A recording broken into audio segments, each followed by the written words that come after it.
Goeiedag, ek groet jou in die kosbare naam van Jesus Christus.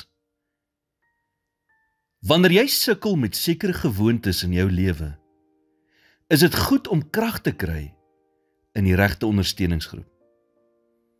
En wanneer jy hulp nodig het, moenie skaam wees om hulp te kry nie. Maar wees egter baie versigtig teenoor wie jy jou foute bely.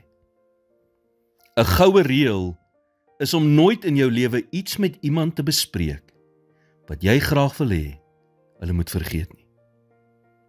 Jou woorde maak dinge permanent in die mense se gedagtes vir wie jy dit vertel. So wees versigtig vir wie jy wat sê in jou lewe. Jy kan nie ander mense verhoed om nie oor jou te praat nie.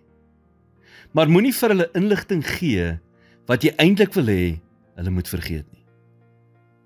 Wees versigtig wanneer jy jou foute teenoor iemand bely. Jou poging om oop te wees mag baie opreg wees. Maar om dit met die verkeerde mense te deel, kan later weer goed opbring in jou lewe wat jy eintlik van wou vergeet het. Daar is egter tye wat dit noodsaaklik is om sekere dinge met die regte mense te deel. Prediker 4 vers 9 tot 10 sê, 2 is beter as 1, want hulle het 'n goeie beloning vir hulle moeitevolle arbeid. Want as hulle val, kan die een sy maat optel, maar weet die een wat val, sonder dat daar 'n tweede is om hom op te tel. Maar wees wys en gaan sien iemand wat geestelik volwasse is.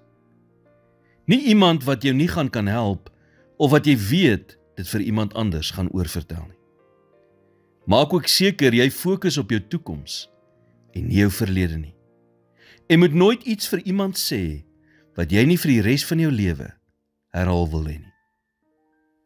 Here, U het ons nie op hierdie aarde gesit om alleen deur alles in hierdie lewe te gaan nie.